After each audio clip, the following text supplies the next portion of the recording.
하나님의 말씀을 보겠습니다. 사무엘상 27장 1절에서 사무엘상 28장 2절까지의 말씀입니다. 구약 성경 455페이지에 있는 말씀, 사무엘상 27장 1절에서 28장 2절까지의 말씀을 저와 여러분 한 절씩 교독해 읽겠습니다. 제가 먼저 27장 1절을 읽겠습니다. 다윗이 그 마음에 생각하기를 내가 후일에는 사울의 손에 붙잡히리니 블레셋 사람들의 땅으로 피하여 들어가는 것이 좋으리로다. 사울이 이스라엘 온 영토 내에서 다시 나를 찾다가 단념하리니 내가 그의 손에서 벗어나리라 하고, 다윗이 일어나 함께 있는 사람 600명과 더불어 가드왕 마옥의 아들 아기스에게로 건너가니라. 다윗과 그의 사람들이 저마다 가족을 거느리고 가드에서 아기스와 동거하였는데, 다윗이 그의 두 아내 이스라엘 여자 아히노암과 나발의 아내였던 갈멜 여자 아비가일과 함께 하였더니, 다윗이 가드에 도망한 것을 어떤 사람이 사울에게 전하매 사울이 다시는 그를 수색하지 아니하니라. 다윗이 아기스에게 이르되 바라건대 내가 당신께 은혜를 입었다면 지방 성읍 가운데 한 곳을 내게 주어 내가 살게 하소서.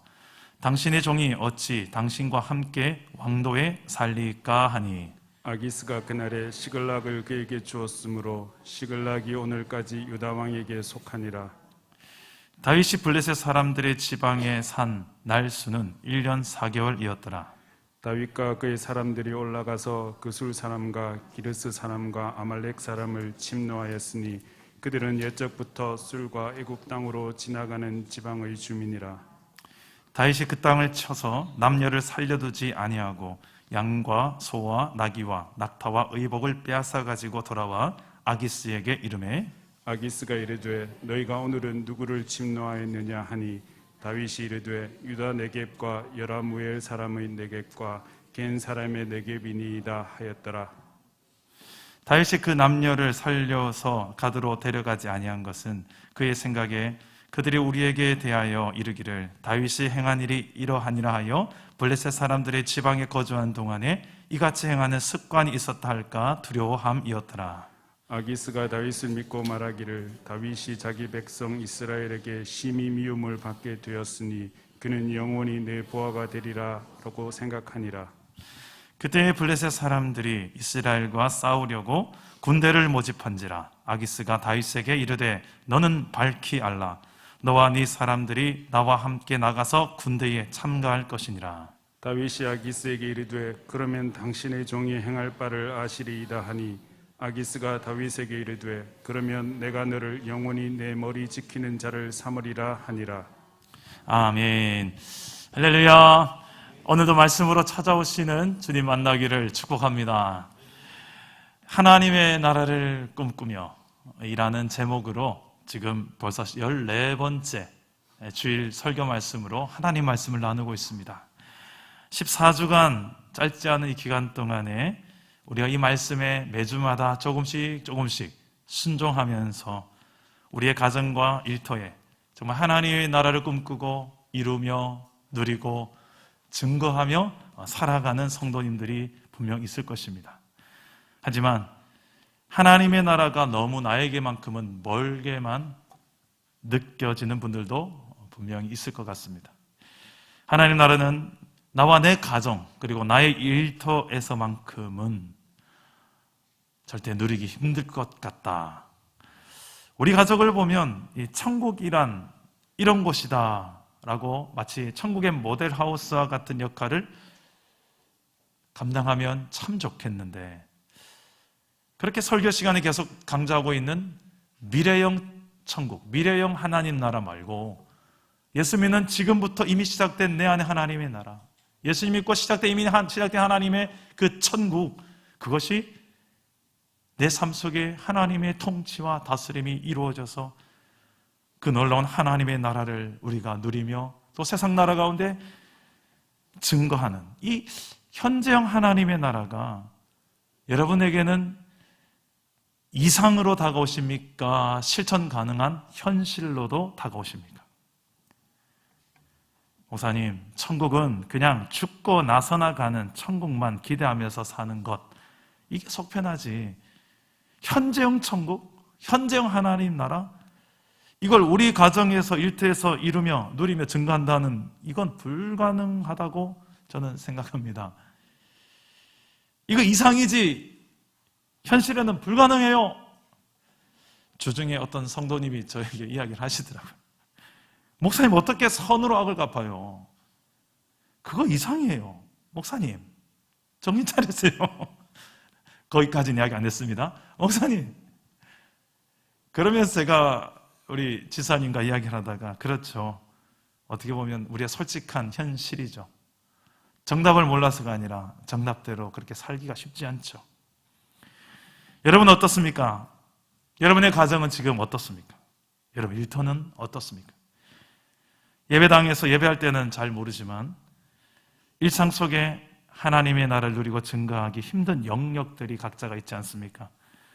어떤 성도는 돈 문제 앞에서만큼은 하나님이 주인 될 수 없는 분이 있을 거예요. 돈만큼은 하나님 건들지 마세요. 어떤 분은 관계 문제에 있어만큼은 하나님의 통치와 다스림, 간섭하심을 받아들일 수가 없는, 그래서 어떤 상처와 결핍에 얽히고 설킨 관계 속에 하나님이 성령으로 개입하려고 해도 밀어낼 수밖에 없는, 그래서 하나님 나라를 누리지 못하는 분이 혹시 있지 않습니까? 어떤 사람은 일 문제 앞에서만큼은 내 방식, 내 속도, 내 틀, 내 기준, 딱 그것이 일에 딱 적용되지 않고서는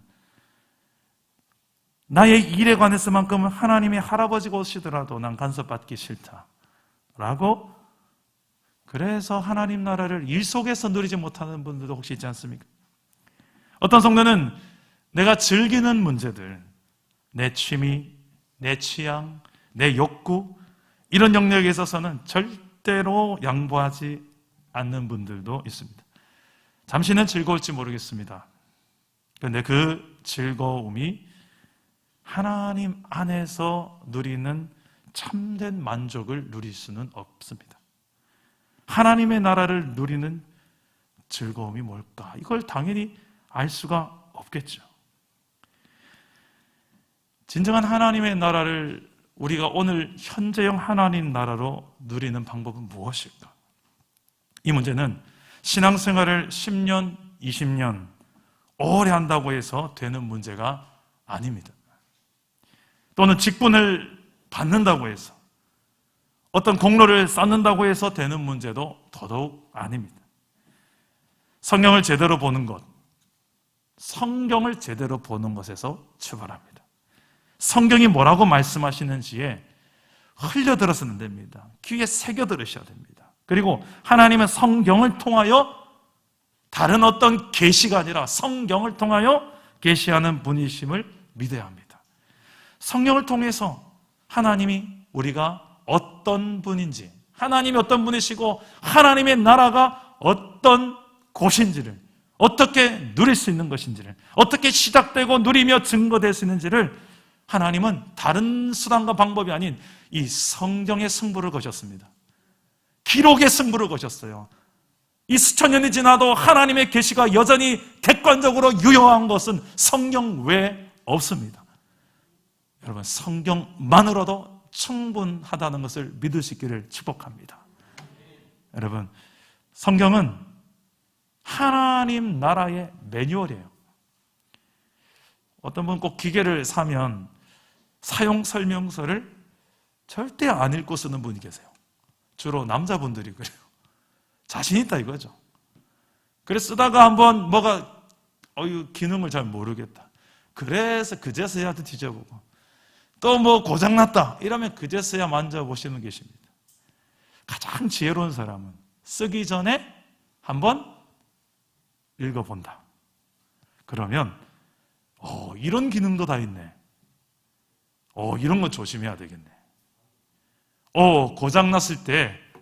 고장났을 때는 이렇게 수리하면 되겠네.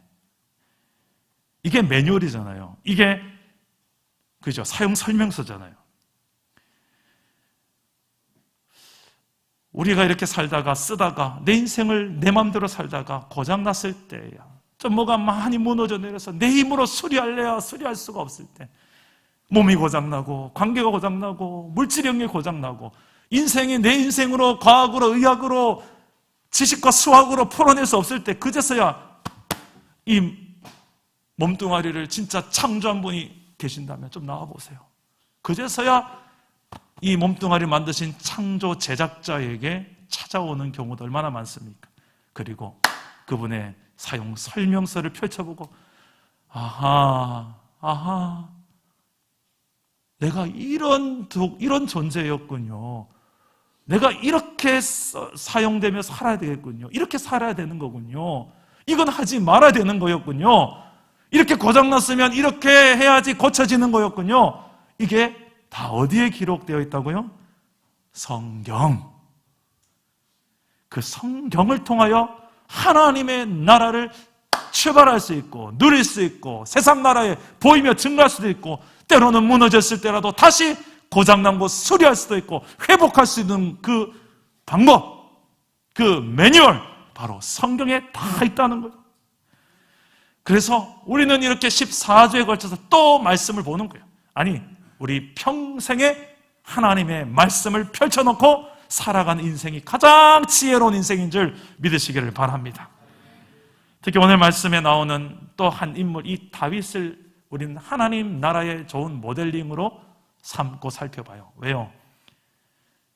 성경에 나오는 인물들 중에 유일하게 하나님 마음에 합한 사람이라는 칭호를 듣는 사람이에요.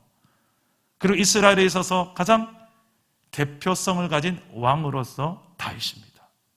그런데 다윗이 흠이 없어서 그런 칭호를 들었을까요? 아니에요. 다윗의 살아가는 일생을 보면 흠 많습니다. 연약감 투성입니다. 저와 여러분과 별 다를 바 없는 사람이에요. 근데 왜?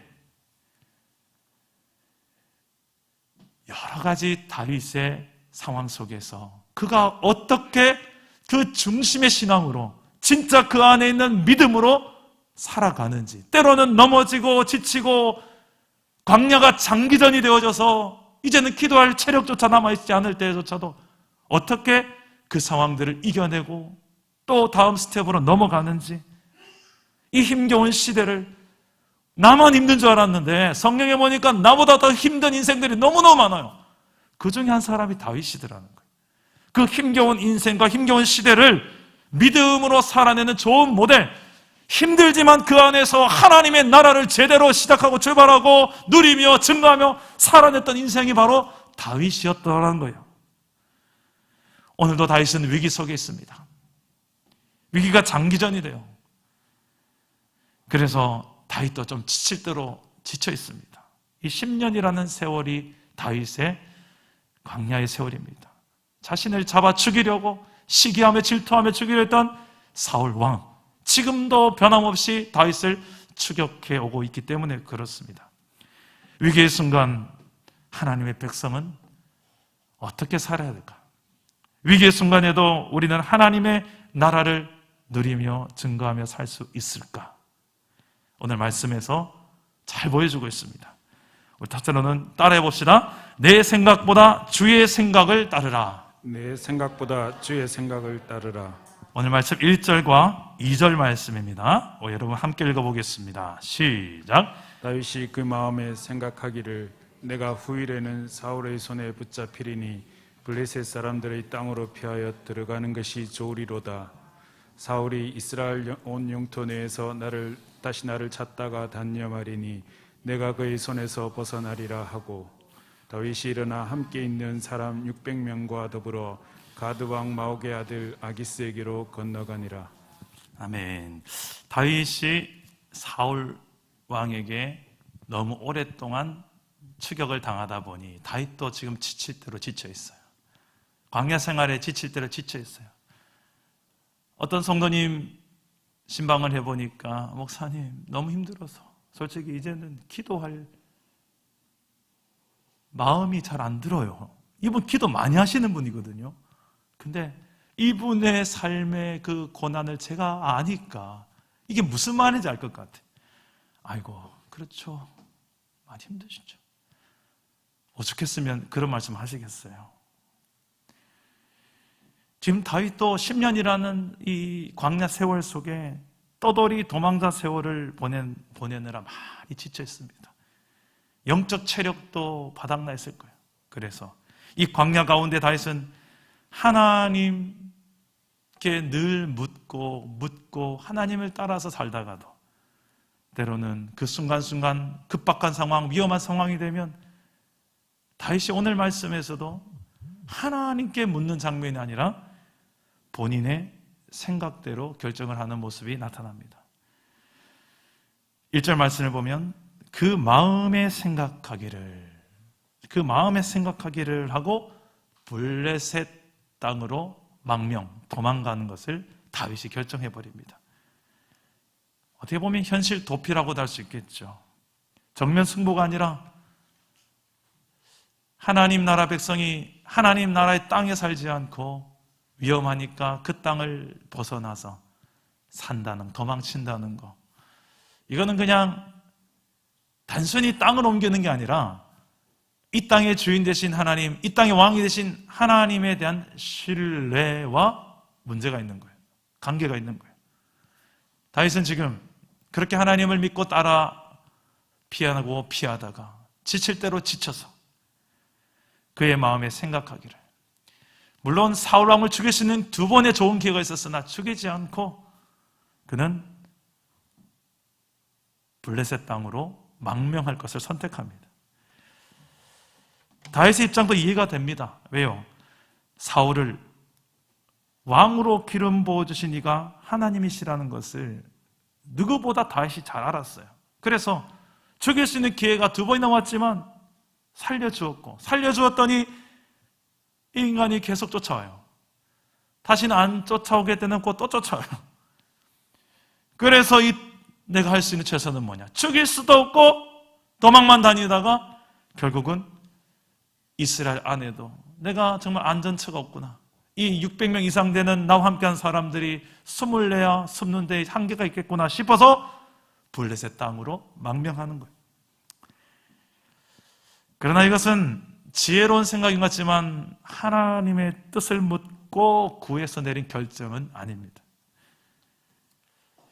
우리의 믿음과 우리의 인격의 수준은 평소에는 잘 모르는 것 같습니다. 힘들고 다급한 순간, 곤란한 순간에 더 잘 드러나는 것이 우리의 믿음이고 우리의 인격의 수준입니다.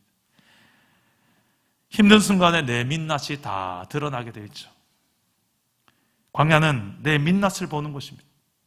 내 믿음의 민낯을 보고 내 인격의 민낯을 보는 곳이 광야입니다.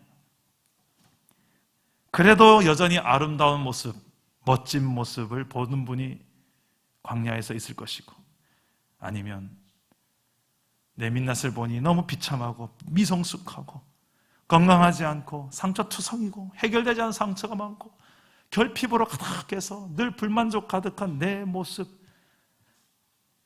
이런 내 모습을 접하면서 절망하는 곳, 나에게 충분히 절망해 보는 곳, 내가 이런 존재였구나. 그런 내 밑바닥을 경험하면서 충분히 나에게 실망하고 충분히 나에게 절망해 보는 곳이 광야이기도 합니다. 그러면서 내가 알게 되는 중요한 진리가 있어요. 인생의 본질이 있어요. 내가 얼마나 약하고 연약하고 부족한 하나님 앞에서 교만한 죄인인지, 나에겐 소망이 없다는 것을 알게 돼요. 그리고 하나님을 바라보기 시작하죠. 하나님만 보이기까지 되죠. 그것이 광야예요.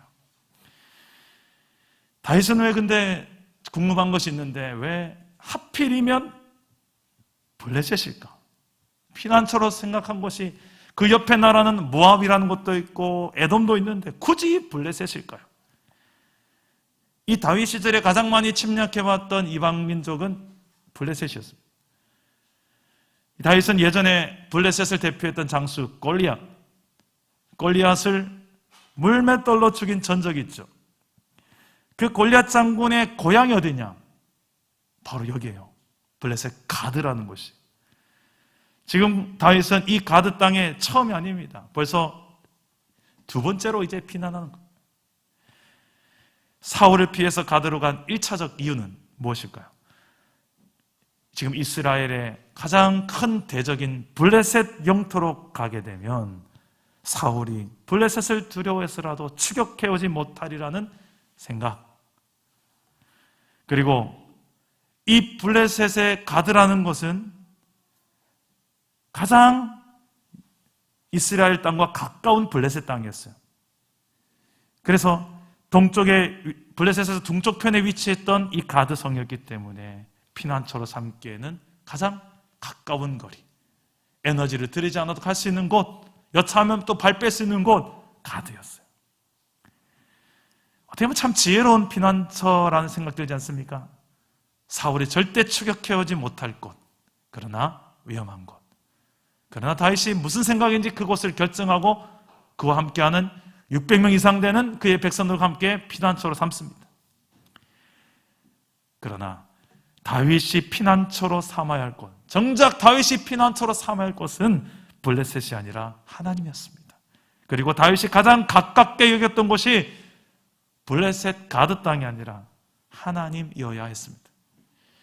위기의 순간, 광야 생활 속에 지쳐서 그러다 보니 약속의 땅을 떠나는 결정을 하고, 그러다 보니 가장 그래도 피난처로 수월하고 절대로 사울이 쫓아오지 못할 곳을 찾다 보니 블레셋, 이스라엘을 떠나야 되는 이 이스라엘의 왕 다윗. 그런 이 다윗의 연약함이 여러분 보이십니까? 여러분, 위기의 순간이 와도 여러분들이 피해야 될 피난처는 하나님이 될 수 있기를 축복합니다. 말씀과 기도를 통해, 예배를 통해 하나님의 뜻을 구하며 하나님께로 피해야 하는 것입니다. 그분 앞에 한번 충분히 머물러 보세요. 특히 새벽 시간을 추천합니다. 한번 충분히 머물러 보세요. 여러분들이 정말 절박하고 힘겨울 때 어디에 머무십니까? 술잔 앞에 머무십니까? 게임 앞에 머무십니까? 아니면 그냥 멍 때리십니까? 그러지 마시고 하나님 앞에서 머물러 보시기를 주 예수 이름으로 축복합니다. 어떻게 해서든 사울을 피하고 싶어서 블레셋 도망했지만 사울과의 비대면 기간은 1년 4개월 뿐이었습니다. 오늘 말씀 바로 뒷장에 이제 사무엘상 28장에 가면 다시 대면해야 되는 위험한 상황이 또 닥쳐와요. 산 넘어 끝인 줄 알았는데 또다시 그 산이 나타날 때가 있지 않아요? 언제까지? 내가 그 산을 넘어갈 때까지. 다윗은 지금 계속해서 사울에게서 막연히 도망할 것만이 아니라, 도망은 맞긴 맞지만 막연히 그냥 도망만이 내 인생의 목적이 아니라 도망 중에서도 하나님의 뜻을 물어야 되는 거예요. 그러면 하나님께서 이쯤에서 뭐라고 응답하실까요? 그냥 제가 상상력을 펼쳐서 하나님이란 뭐라고 응답하셨을까? 이렇게 아마 응답하셨을 것 같아요. 제 생각에는 다윗아, 사울 곧 죽는다. 그의 세 아들과 함께 곧 죽는다. 지금 사무엘상 27장이지 31장에서 죽는다. 이제 거의 다 왔다. 조금만 더 참아라. 그때까지 혹시라도 사울이 참으로 회개한다면, 그가 어찌 될지 모르겠지만 회개하지 않는다면 사울은 끝이다. 아마 이렇게 응답하지 않았을까요? 이제 다음 순서 이제 남은 것은 사울의 마지막 끝에 관한 이야기가 남아 있습니다. 우리가 위기의 순간 다급한 상황에서 하나님의 뜻을 구하기보다 일단은 급한 불부터 끄고 봅시다. 일단 회사는 살려놓고 봅시다. 일단 내 판단으로 좀 해볼 건 다 해보고 봅시다. 왜 하나님은 항상 막판 뒤집기용으로만 사용되는지 모르겠습니다. 제가 아내와 아주 가끔 다툴 때가 있어요. 믿어주세요. 아주 살짝 다툴 때가 있어요. 그때 우리의 회복은 예배를 통해서 하나님께서 회복하시 참 많아요. 예배 가운데 선포되어진 하나님 말씀 때문에.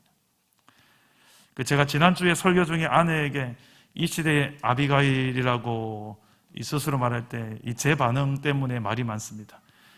참 어이가 없네. 이 말 했다고 이제 셀 모임 하면서 몇 분이 목사님 어떻게 사모님한테 그럴 수 있냐고, 이건 피켓 시위해야 된다고 저에게 항의 전화가 왔어요. 저는 이렇게 말했습니다. 설마 그것을 제 진심으로 믿는 건 아니죠. 당연히 저는 제게 아내는 아비가일 이상입니다. 그런 아비가일 그 이상의 아내이지만 제가 부족해서, 제가 좀 무심해서 아내의 마음을 상할 때가 종종 있죠. 아내와의 갈등이 일어날 때 저희 부부는 이렇게 대화로 해결되는, 이러면 얼마나 좋을 것 같아요. 대화로 해결되는 경우도 가끔은 있습니다만 대화로 해결 안 될 때가 좀 많더라고요. 서로가 너무 다른 입장에 서서. 그럴 때 그 좀 찝찝한 상태에서도 예배는 앞에 있고, 이 마음으로 예배를 어떻게 드리노 할 때도 있더라고요. 그런데 예배에 와서 우리 있는 모습, 하나님, 목사의 집안 내 모양 내 꼬라지가 요 모양입니다 하고 이렇게 하나님 앞에 그러고 예배 드리고 하나님께 기도하고 또 말씀 나누고. 근데 희한해요. 그 예배가 끝나고 나서 돌아갈 때 내 마음속에 이 뭔지 모르게 이게 하나님께서 해결해 주시는 이 마음들을 여러 차례 경험합니다. 그래서 저만이 그런 줄 알았는데 아내도 똑같았어요. 돌아오면서 아내와 그런 이야기를 나눕니다. 오늘 예배 때 꼭 나들으라고 하는 말씀, 제가 설교할 때 말고요, 외부 강사 왔을 때 꼭 나들으라고 하는 말 같더라면서 서로가 이렇게 은혜를 나누고 그럴 때가 있었던 기억이 납니다. 부부가 서로 그냥 서로만 바라보면 아쉬움과 섭섭함이 계속 생길 수 있습니다. 각자 자기 생각만 가지고 이야기하면 절대 그 타협에, 협상에, 그리고 서로 간에 대화가 오가기 힘든 상황들이 너무 많습니다. 그런데 부부가 하나님을 바라보면, 부부가 하나님을 향하여 바라보면 그 하나님 앞에서 이제 서로가 만나기 시작하다 보면 서로를 더욱 알게 되고, 서로를 더욱 이해하게 되고, 서로를 더욱 용납하게 되고, 아멘 할 때까지 하겠습니다. 더욱 격려하게 되고, 더욱 행복하게 되고, 더욱 대안과 해결을 찾게 될 줄 믿습니다. 사람이 살다 보면 왜 갈등이 없겠어요? 다인만이 아니라 내 인생에서도 사울과 같은 존재가 왜 없겠어요? 그럴 때 어떻게 해야 됩니까? 하나님을 피난처로 삼고 그분의 뜻을 묻고 그분의 뜻을 향하여 함께 나아갈 때 그 가운데서 하나님의 나라를 경험하고 회복을 향하여 나아가게 될 줄 믿습니다. 둘째로, 우리는 위기의 순간에도 어떻게 하나님 나라를 누리며 증거한 인생을 살 수 있을까요? 따라서 해봅시다. 사명의 눈으로 바라보라. 사명의 눈으로 바라보라. 이 다윗은 블레셋 땅 가드 왕, 아기스 왕에게 부탁을 합니다. 무슨 부탁을 합니까? 내가 지금 왕이 사는 이곳에서 살 수가 없을 것 같아요. 저는 저 지방에 가서 조그마한 땅을 하나 주시면 거기에서 살겠습니다. 나에게 은혜를 주옵소서. 다윗이 지금 은혜를 구해야 될 대상은 블레셋 왕이 아니죠. 원래 하나님이어야 되는데 번지에서 잘못 찾은 것 같지요. 그런데 구합니다. 자, 어떻게 구하는지 보겠습니다. 우리 5절과 6절 다 같이 읽겠습니다. 시작. 다윗이 아기스에게 이르되 바라건대 내가 당신께 은혜를 입었다면 지방 성읍 가운데 한 곳을 내게 주어 내가 살게 하소서. 당신의 종이 어찌 당신과 함께 왕도에 살리까 하니 아기스가 그날에 시글락을 그에게 주었으므로 시글락이 오늘까지 유다 왕에게 속하니라. 아멘. 자, 은혜를 구하는 다윗에게 아기스 왕은 은혜를 베풉니다. 시글락 땅이라는 곳을 허락하십니다. 이 시글락 하니까 할머니가 잘못 들어 시래기라고, 시래기국 아니고요. 시글락 왕이 있던 시글락이라는 곳은 이 왕이 있던 곳에서부터 좀 먼 거리예요. 35km 정도 떨어져 있는 곳. 그런데 이 시글락 땅은 이미 수세기 전에 이스라엘 땅이었습니다. 유다 지파에게 주신 땅이었습니다. 여호수아서 15장 31절 말씀해 보니 시글락 땅은 이미 여호수아 시절에 정복했던 땅, 유다 지파에게 분배되었던 땅이었습니다. 지금은 블레셋이 다스리는 땅이 되어버린 이 땅. 그런데 지금 이 상황 속에서 다시 이스라엘의 왕으로 기름 부음 받은 다윗이 그 땅에서 거주하며 살게 되는 과정이에요. 그리고 6절에 보니까 시글락이 오늘까지 유다 왕에게 속하니라. 이 넥스트 스토리가, 다음 이야기가 어떻게 됩니까? 그렇죠. 이 상황을 통하여서 결국은 잃어버렸던 이스라엘의 땅을 되찾게 되는 과정이 되게 하시는 분 누구입니까? 그렇죠. 하나님이세요. 지금 다윗이 하나님께 은혜를 구한 것이 아니었어요. 블레셋 왕에게 은혜를 구했는데 이 과정 속에서 하나님께서는 지금 하나님 나라의 땅을 다시 회복하고 계시는 과정 속에 또 다윗을 쓰고 계시는 거예요. 이것을 하나님의 간섭하심으로 볼 수 있는 거죠. 하나님께서는 다윗에게 주신 사명이 있습니다. 하나님의 나라를 이루며 세상 나라에 보여주고 증거하면서 복의 통로로서 이스라엘 나라의 왕으로 살아가야 될 사명. 다윗은 지금 이 상황 속에 그 시글락 땅으로 나를 보내어서 원래 유다 땅이었던 이 땅으로 블레셋 왕이 배려해준 이 과정 속에서도 어쩌면 깨달았을지도 몰라요. 내가 이런 상황 속에조차도 하나님은 나를 위하여 일하시는구나. 내가 이런 연약한 상황 속에서도 하나님은 하나님의 나라의 일을 행하고 계시구나. 하나님은 왕으로서 신실하셔서 이 연약한 나를 내 가정에도 불쌍히 여기셔서 하나님의 통치와 다스림으로 끝까지 하나님의 일을 행하고 계시구나. 그 하나님의 왕이신 하나님의 역사를 다윗이 아마 보지 않았겠습니까? 예전에 자신이 죽였던 골리앗의 고향 바로 블레셋 가드였습니다. 또한 예전에 가드 왕 아기스 앞에서 미친 체 하면서 자신은 별 볼 일 없는 미친 사람인 것으로 연기해서 살아남았던 다윗. 그래 지금 은혜를 구하며 이 찾아간 위험천만한 상황. 그런데 아기스 왕이 은혜를 베풀어 준 땅, 예전에 이스라엘 영토였던 시글락 땅을 주는 것 보면서 다윗은 이렇게 생각했을 것 같아요. 이 순간에도 하나님이 간섭하고 계시는구나. 하나님 역사하고 계시는구나. 하나님 지금도 나를 도우시는구나. 하나님 이 상황 속에서도 내게 주신 사명을 이루고 계시는구나. 할렐루야. 제가 지난 주일 청년 셀 모임을 나누다가 한 명 한 명 우리 사는 이야기와 말씀을 또 적용해서 이야기를 나누는데 청년들의 이야기를 들어보면 다들 너무 쉽지 않은 시대를 살아가고 있구나 제가 공감을 하게 됩니다. 취업 문제, 이성교제 문제 등등 어느 한 사람도 힘들지 않은 사람이 없어요.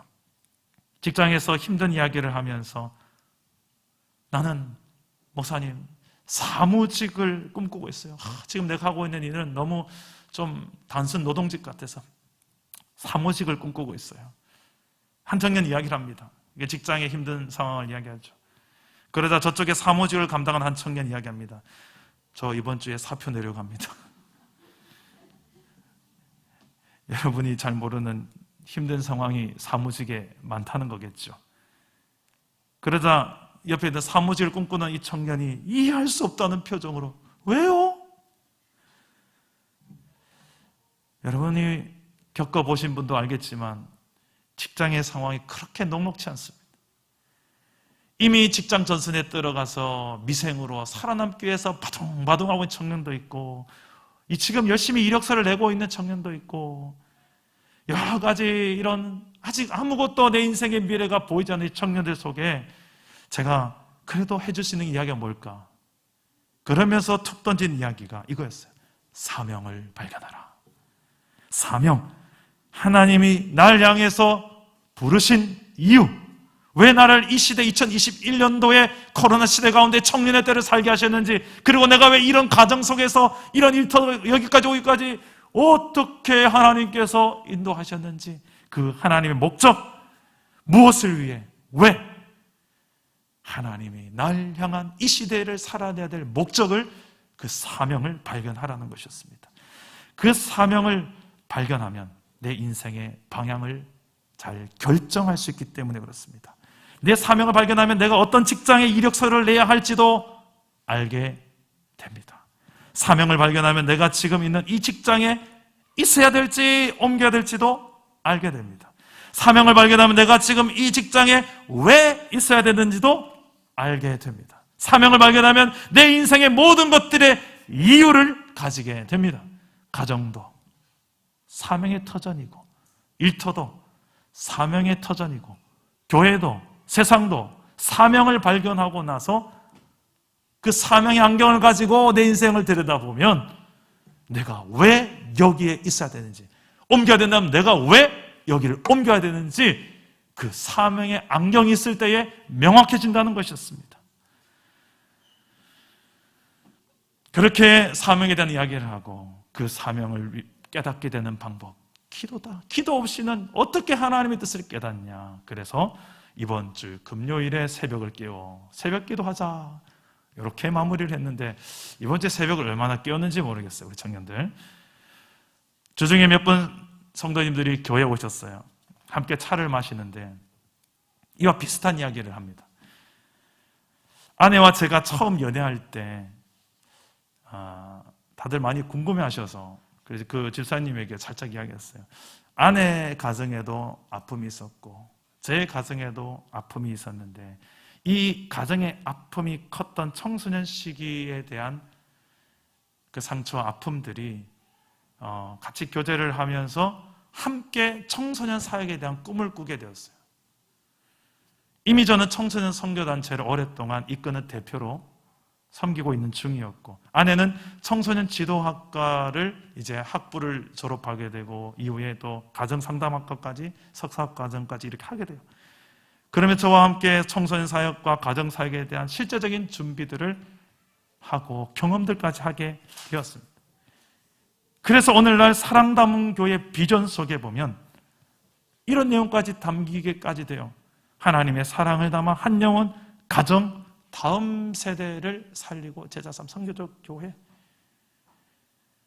이 비전이 제 인생 가운데 하나님께서 저를 여기까지 오게 하셨던 비전이었고 앞으로 살아가야 될 저의 비전이에요. 저만이 아니라 이 사랑 담은 교회 공동체에 주신 하나님의 비전으로 저는 믿습니다. 그래서 이런 비전이 이루어지고 이런 내게 사명과 같은 이런 비전이 이루어지는 과정 속에 내 인생이 있었구나. 내 가정의 아픔도 있었구나. 내 인생의 그 결핍의 순간도 있었구나. 제가 청소년 사역하면서 가장 많은 이야기를 해줬던 게 뭐였냐면 너희는 나처럼 이렇게 살아라, 이게 아니었어요. 너희는 나처럼 살지 말아라, 이게 더 많았어요. 그러면서 한 가지도 했어요. 나는 너희들에게 이런 선배가 되어줄게. 이 두 가지였어요. 여러분, 꼭 성공담만 간증이 아니더라고요. 무너졌고 실패했고 좌절했고 낙심했고 그 순간들도 내게 있어서 너무 중요한 간증이더라고요. 중요한 것은 그 나의 연약함과 나의 결핍과 나의 상처와 무너짐과 맨 밑바닥의 그 순간들, 그 가운데서 살았던 허덕였던 나를 끌어올려서 지금의 2021년도에 이근준 목사로 설교하고 있는 이 자리에 세우기까지 일하시고 역사하신 그 분이 저에게 이런 사명으로 다시금 내 인생을 재해석하게 하시고 내가 지금 살아야 될 이유가 되어주신 줄 믿습니다. 여러분에게도 사명의 눈으로 사명을 발견하고 그 사명의 눈으로 내 인생 지금을 해석할 줄 알고 내 인생의 과거를 볼 줄 알며 내 인생의 미래를 예상할 수 있고 걸어갈 것을 다짐하게 되는 저와 여러분 되기를 주 예수의 이름으로 축복합니다. 마지막으로 힘든 순간이지만 하나님의 나라를 누리며 증거하는 삶을 살려면 어떻게 하면 될까? 따라서 합시다. 하나님의 일하심을 보라. 하나님의 일하심을 보라. 자, 힘든 순간이 찾아와도 사명의 눈으로 바라보며 사명을 감당해 나아갈 때 그때 무엇이 보이느냐? 하나님이 일하신다는 것을 보게 돼요. 다윗이 그랬습니다. 시글락 땅에서 1년 4개월을 살면서 이스라엘의 왕의 정체성을 가지고 이스라엘의 왕의 사명을 그 상황 속에서도 이방 나라 땅에 들어갔을 때조차도 왕의 사명을 감당해냅니다. 자, 우리 8절에서 10절까지의 내용인데 한번 읽어보겠습니다. 8절에 10절입니다. 시작. 다윗과 그의 사람들이 올라가서 그술 사람과 기르스 사람과 아말렉 사람을 침노하였으니 그들은 옛적부터 술과 애굽 땅으로 지나가는 지방의 주민이라.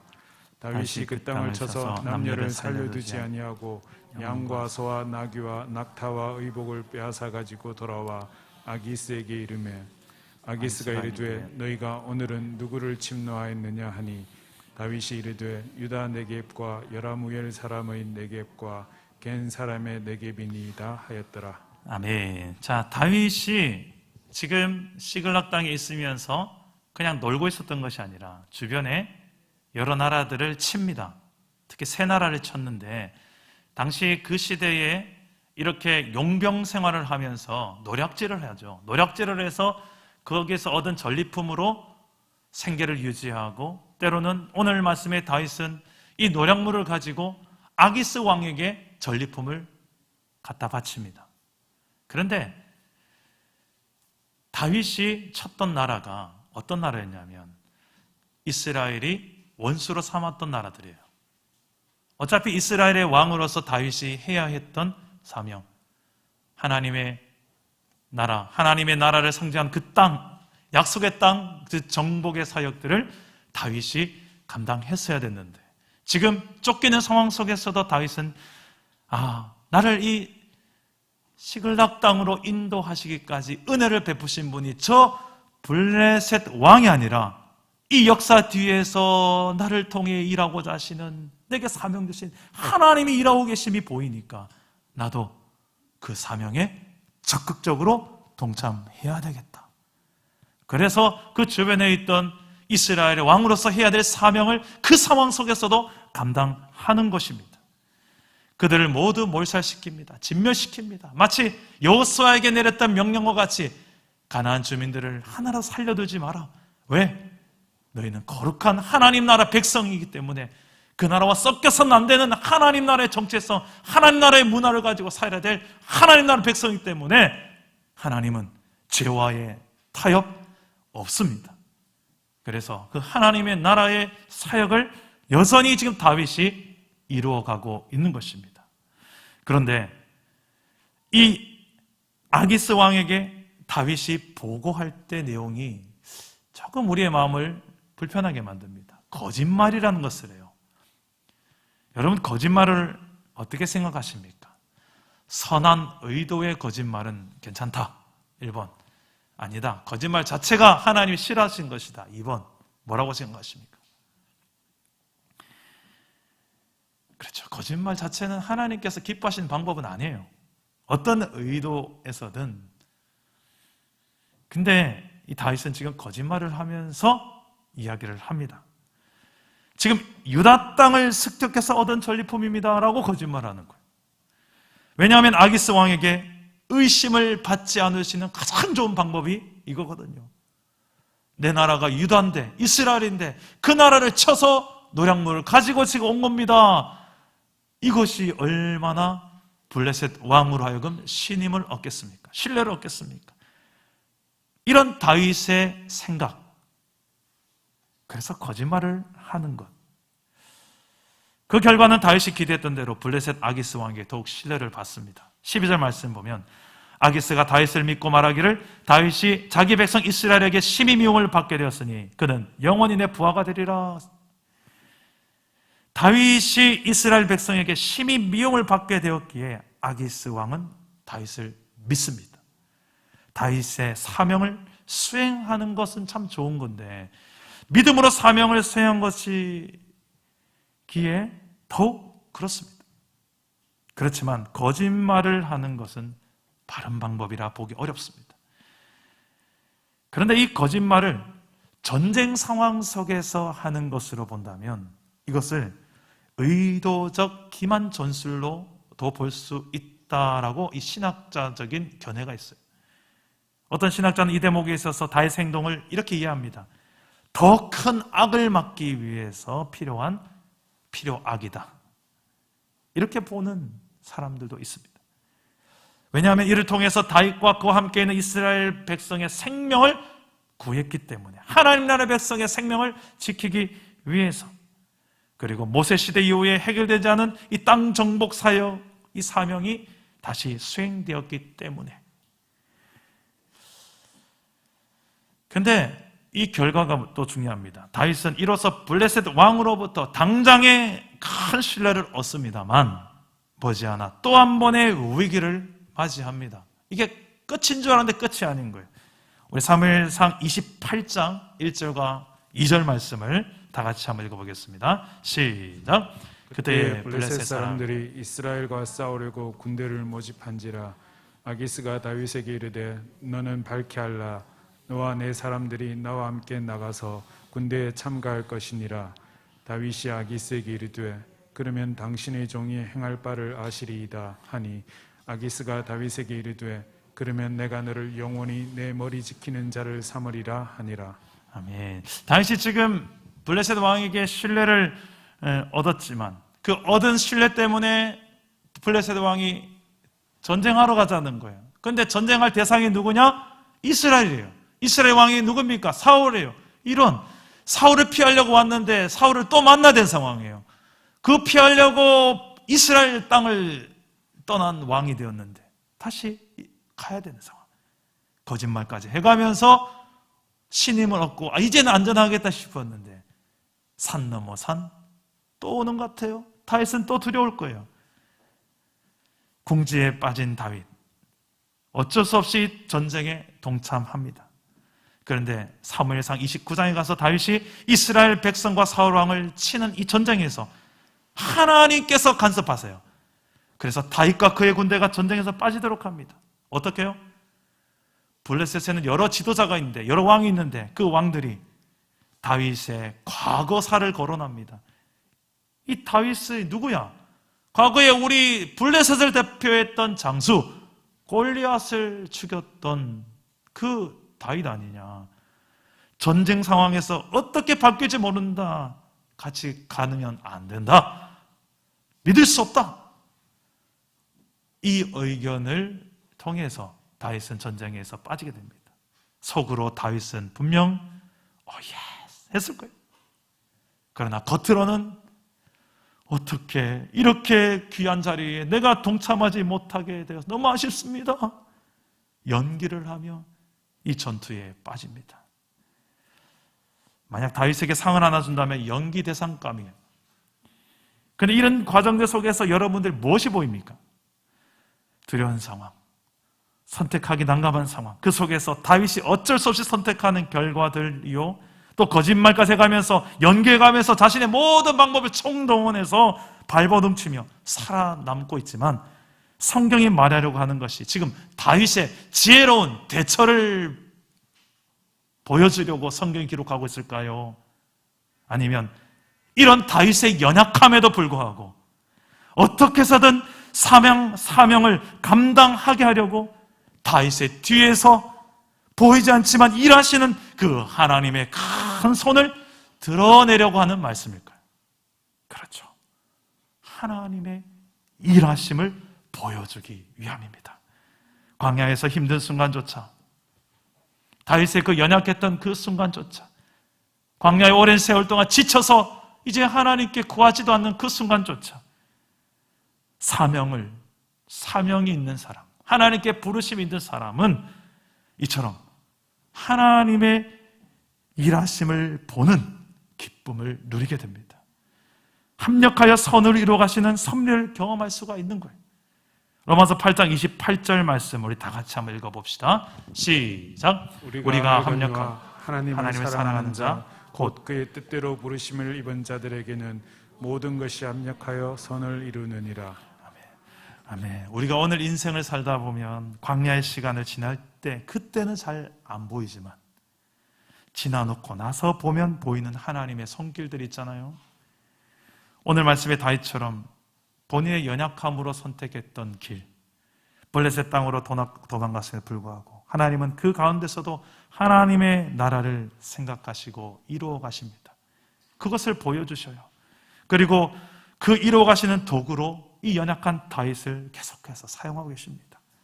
다윗에게서 주어진 사명, 이스라엘의 왕으로서의 사명을 이루어 가도록 하게 하십니다. 바로 하나님의 간섭하심이라는 거예요. 사명이 분명한 사람은 아무리 힘든 상황 속에 있어도 버텨내야 될 땐 버텨냅니다. 그 힘든 상황을 버텨내야 될 이유가 분명 있기 때문에. 가정의 문제로 힘든 성도, 부부관계로 힘든 성도, 그냥 내 감정만으로는 10번이고 100번이고 이혼하고 싶지만 이혼하지 않는 이유 뭐예요? 가정을 향한 하나님 주신 사명 때문에. 직장에서 겪는 힘듦도 사명이 분명한 사람은 또 버텨냅니다. 단순히 밥벌이, 생계수단, 돈을 목적으로만 있는 직장이라면 조금만 힘들고 맞지 않으면 떠날 수 있죠.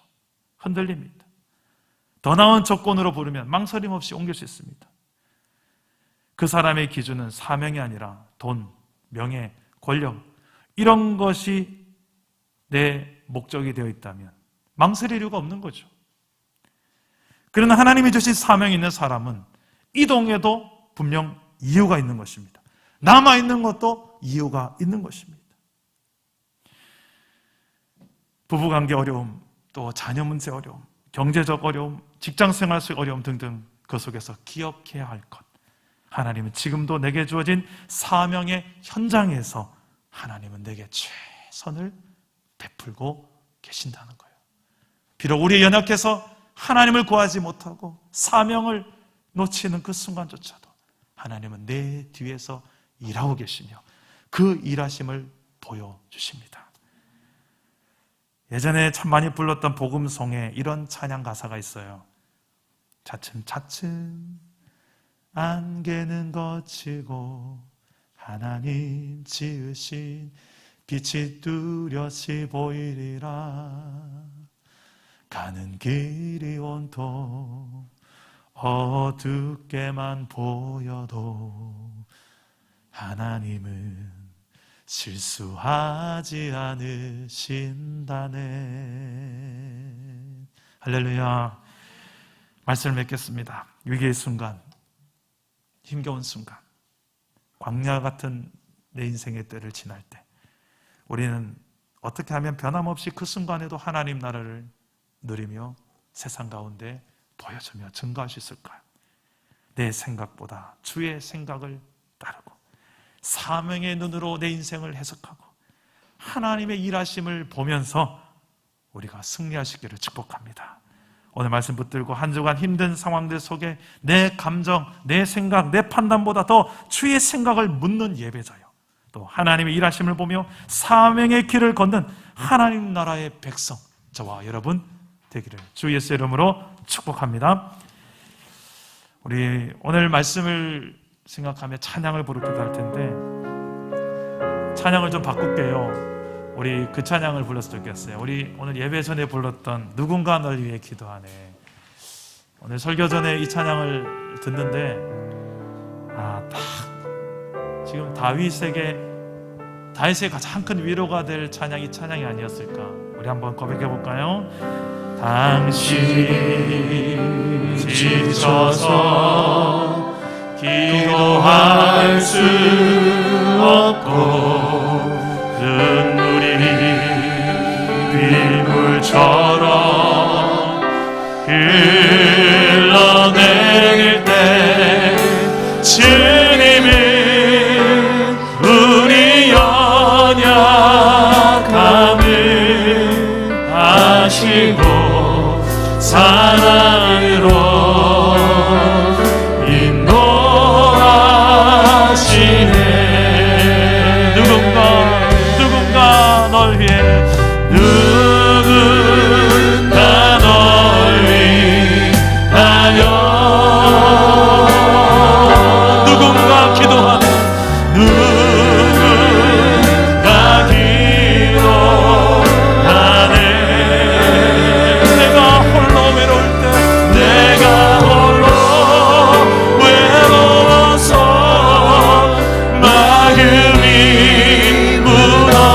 때 누군가 널 위해 기도하네. 2절입니다. 당신이 지쳐서 찬송할 수 없고 눈물이 빗물처럼 흘러내릴 때 주님은 우리 상황만을 아시고 사랑으로 인도하시네.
말씀을 붙들고 함께 기도합시다.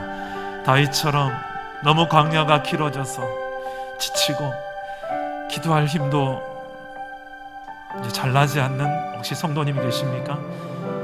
너무 무력해져서 힘을 내기가 힘든 성도님 계십니까? 오늘 하나님 내게 힘을 달라 기도합시다. 다른 것이 힘이 아니라 여호와 하나님께서 날 위해서 지금도 영원한 증거자로 주 예수께서 나를 위해 기도하고 계신다는 사실이 믿어지게 하시고 그분으로 인하여서 힘을 얻고 그분의 일하시는 손길을 바라보면서 다시 한 번 더 일어날 수 있는 내 인생 되게 달라고 하나님의 크신 손을 바라보며 하나님의 크신 은혜를 기대하며 우리 저를 따라오기도 하겠습니다. 주여 은혜를 주옵소서. 주여 회복을 주옵소서. 주여 승리케 하옵소서. 기도합니다. 하나님 아버지요, 오늘 하나님의 은혜를 구합니다. 하나님의 회복을 구합니다. 내 인생이 지쳐있는 그 순간에 여호와 하나님께서 나의 힘이 되어주시고 여호와 하나님께서 나의 길이 되어주시며 나의 방패가 되어주시며 피난처가 되어주시니 주 여호와 하나님만 바라보며 나아갑니다. 아버지 하나님, 주님을 바라보게 하여 주옵소서. 주님의 눈으로 해석하게 하여 주옵소서. 사명의 눈으로 바라보게 하여 주옵소서. 내 인생 가운데 그럼에도 불구하고 일하시는 하나님의 큰 손을 바라보며 걸어가게 하여 주옵소서. 우리의 인생을 통하여 일하신 하나님 아버지요, 이 어두운 이 시대 가운데 아버지 하나님, 2021년의 코로나 시대 가운데서도 우리 사랑담은 교회를 여기까지 오게 하시고 아버지 하나님, 이 시대적 사명, 빛과 소명의 사명 감당하고 구원 남주의 사명 감당하게 하시고 아버지 하나님, 많은 영혼들 주와 영혼을 살리게 하시고 오래전에 하나님 아버지 눈물을 닦아주시며 하나님의 나라의 백성의 삶이 우리의 가운데 나타나게 하시고 우리의 가정 안에 나타나게 하여 주옵소서. 우리의 가정을 회복시켜 주옵소서. 이 땅을 회복시켜 주옵소서. 주의 역사밖에 없사오니 주의 모든 교회가 일어나게 해주시고 주님의 마음에 동참하게 해주시고 우리가 아버지의 백성으로서 하나님의 자녀로서 이 마지막 시대 어떻게 살아야 알려주셔서 사명을 위하여 목숨 거는 주의 백성 되게 해주시고 새벽에 하는 주의 청년들이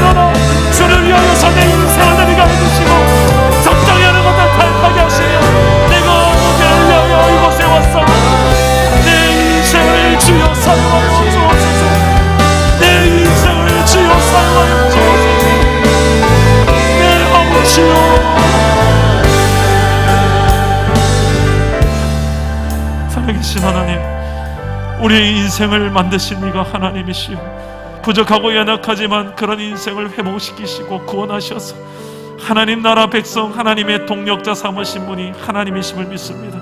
여기까지 온 것이 하나님의 은혜요, 또 앞으로 우리에게 살아갈 날 모든 날이 은혜인 줄 믿습니다. 하나님, 이 힘겨운 시대에 우리를 그냥 이곳에 살게 한 것이 아니라 하나님 주신 사명을 우리가 발견하고 이루며 살아가게 하여 주옵소서. 가정 안에 이루어야 될 사명, 일터에서 이루어야 될 사명, 이곳이 아니라면 옮겨야 되는 분명한 이유가 있는 그 사명이 있는 우리의 인생이 되게 하여 주옵소서. 아버지, 오늘 예배하는 모든 예배자들의 삶에 하나님이 지금도 일하고 있음을 우리가 보면서 그 일하심을 함께 따르며 동력하며 내게 주어진 역할, 미션, 이 사명을 우리 각자가 충성되이 감당하게 하여 주옵소서. 사람들이 알아주지 않을 수 있고 사람들이 사랑해주지 않을 수도 있으나, 외롭고 두려운 길일 수도 있으나 그 사명의 길을 선택할 수 있는 믿음을 허락하여 주옵소서. 하나님께서 그 사명을 위해 걷는 자, 그 한 걸음 한 걸음 속에 하나님의 나라가 임하고 하나님 나라가 누려지며 세상 나라 가운데 보이며 증거되어지는 놀라운 역사가 그냥 이상이 아니라 꿈이 아니라 현실이 되어서 현재형 하나님 나라가 우리에게 체험되어지게 하여 주옵소서. 그렇게 역사하신 하나님을 믿사옵고 예수님의 이름으로 기도드립니다. 아멘. 우리 그렇게